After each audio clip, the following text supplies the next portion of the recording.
melhor para fazer, só fazer uma versão.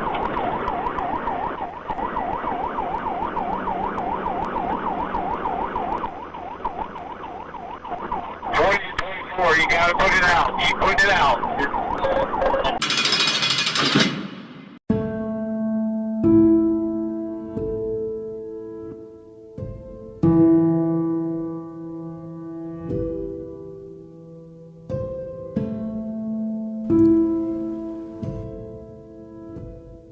Folks, welcome back to another episode of The Fallen Badge. Our episode today, the murder of Deputy Greg McCowan, Blount County Sheriff's Office, Tennessee.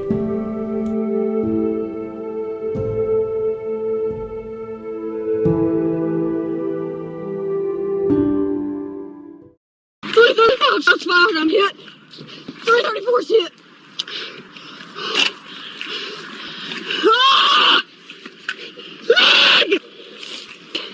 335. 344's down, I've been hit. Suspect fled back towards town on Sevierville Road. Deputy McCowan was 43 years old. He'd been with Blount County Sheriff's Department for 4 years. Now in that 4 years, he'd gotten him a life-saving award. He just went through the training and was going to be on the hostage negotiation team. Now he had 2 kids, a granddaughter. His mama and daddy were still alive, and he was engaged to be married. A suspect in this case, as most of the suspects seem to be in these cases, he's a convicted felon, setting an example for his kids that is anything less than stellar. It's February the 8th, 2024. Deputy Eggers, she is operating a one-man car. She's over on Sevierville Road. That road, it's Highway 411. That's the main thoroughfare between Sevierville and Maryville. Now she's heading back towards Maryville, so she's westbound on that highway. Silver vehicle in front of her. And this vehicle is all over the road. In fact, at one point it looks like the driver has to be from England or some other Commonwealth country where they drive on the left side of the road. 306. 306. 306, can you call in dispatch? Definitely.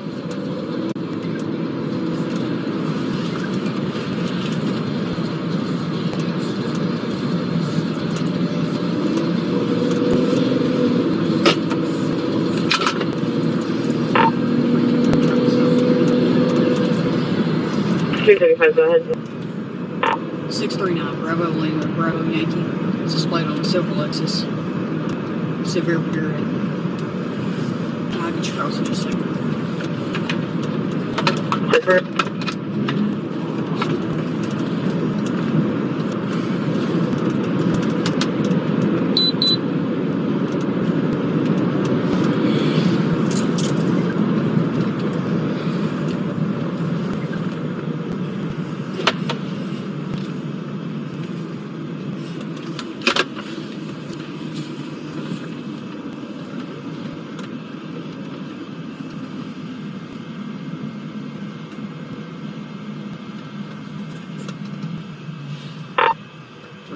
We're in the middle of the road at 4961 Sevierville.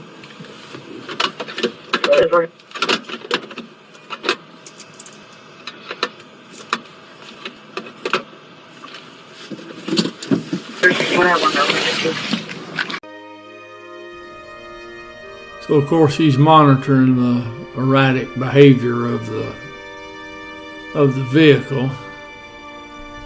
Now after she's followed this vehicle for quite a ways, enough to establish probable cause for a stop, because it's just apparent, at least in my view from the video, that the driver's impaired in some way or another. So now she finally lights the vehicle up. It takes a little bit for the vehicle to stop. Now the driver stops smack dab in the middle of the road. So now she has to go up to the vehicle. She instructs the driver to pull over into a driveway there nearby. Now the suspect, he almost gets it right. He pulls over towards the driveway, but he doesn't get off the street. So she has to pull up behind him and a second time has to get out and instruct the driver, our suspect, to pull up into a driveway and get off the street.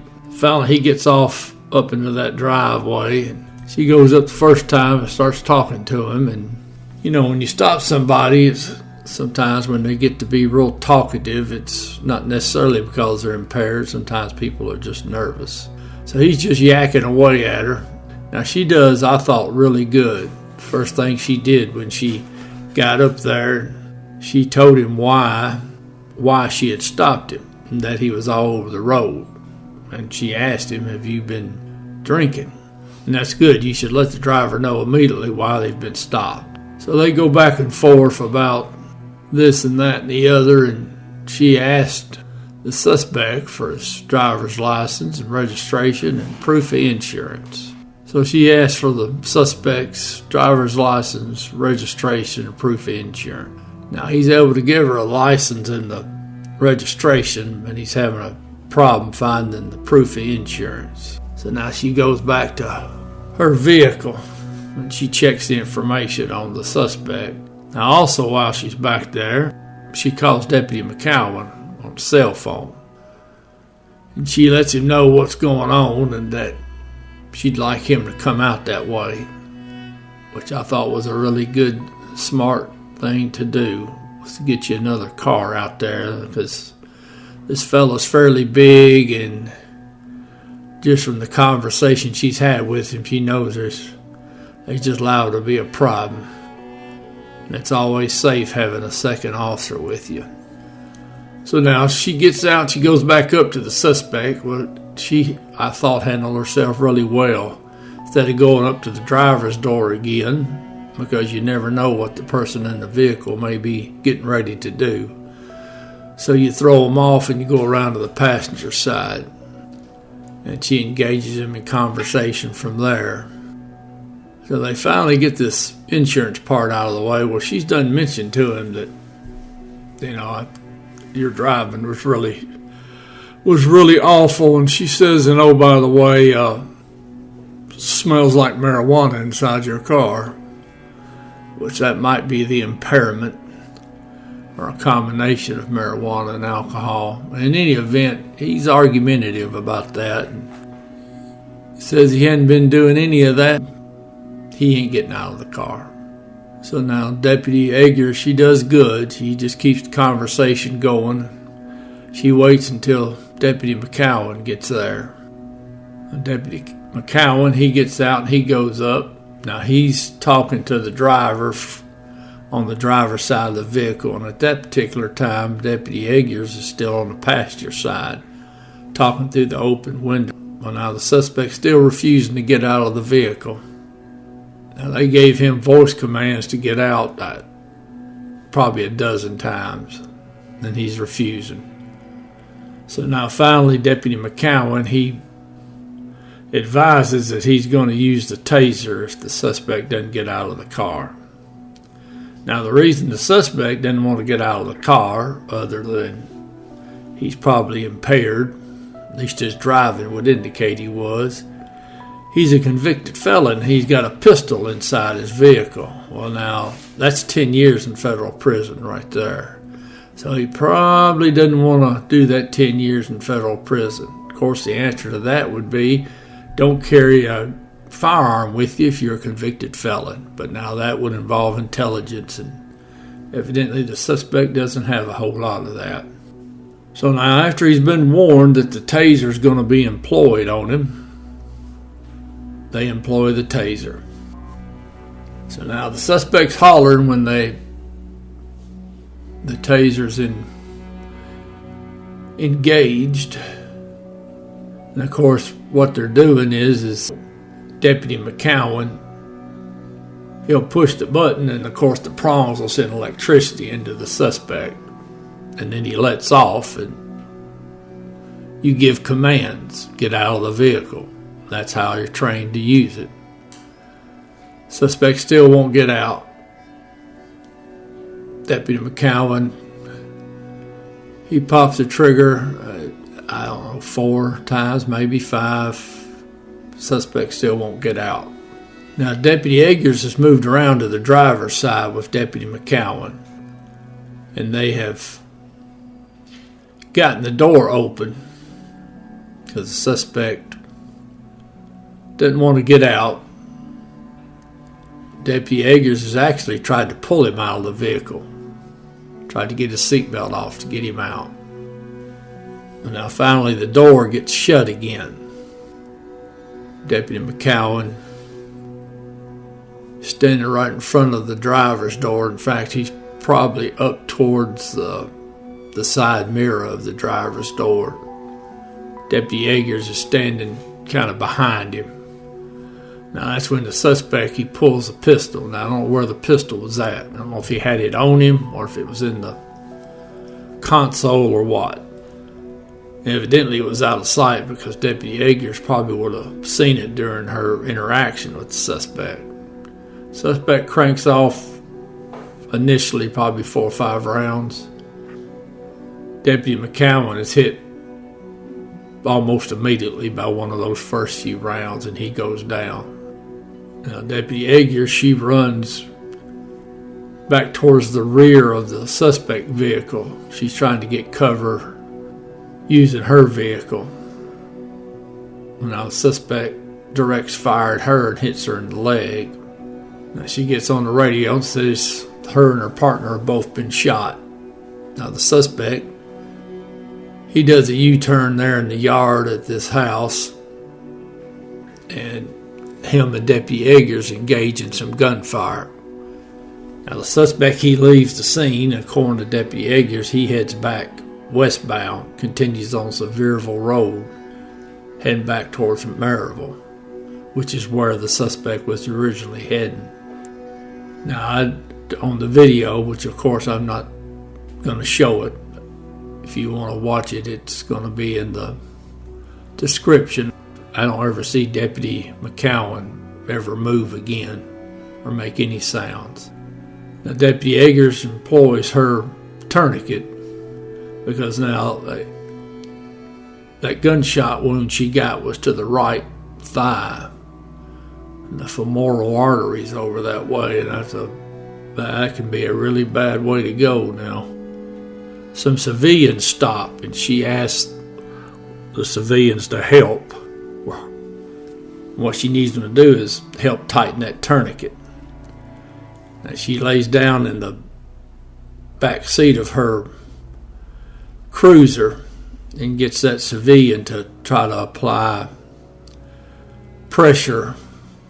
Now, how you do that is they've got to crank down that tourniquet on her leg to try to stop the flow of blood.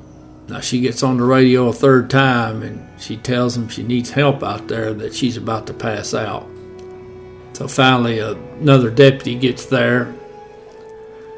They check on Deputy McCowan, and then that deputy loads up Deputy Eggers in the back of his vehicle, and he heads back west on Sevierville Road, gets her to the hospital. Now, Deputy McCowan is taken to the hospital, but he's DOA on the scene, which is why the first deputy to arrive loaded up Deputy Eggers and didn't load up Deputy McCowan. I'm assuming he was doing triage, which is you try to save the ones you can save, but I don't know that for sure. Now the manhunt begins for the suspect, and he disappears. Now, law enforcement goes to his girlfriend's place, and while they're there, he calls her on the phone. and she tells the suspect, her boyfriend, that the police are there. So she gets locked up. Suspect's brother, he later gets locked up as well. When the suspect, he stays out of the clutches of the police for about 5 days.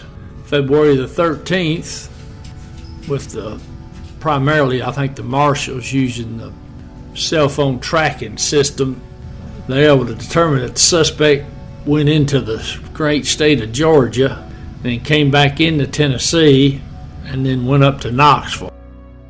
Finally, that's where they track him down to a house there on Linden, there in Knoxville, on the, I believe that's the east side of town. So they get the house surrounded. And suspect, he comes out and surrenders. He comes out that back door, gives up to the police without any kind of trouble. So now currently the suspect, he's in jail. He's facing murder charges and attempted murder charges. And he's a convicted felon. So I'd say he's going to be in prison one way or the other for a very long time. And he mentioned that he had a son. So it's a fine example you set for your son. This is how you resolve issues and conflicts.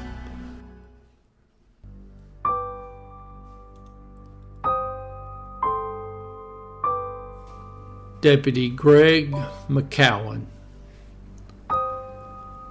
End of watch, February 8th, 2024.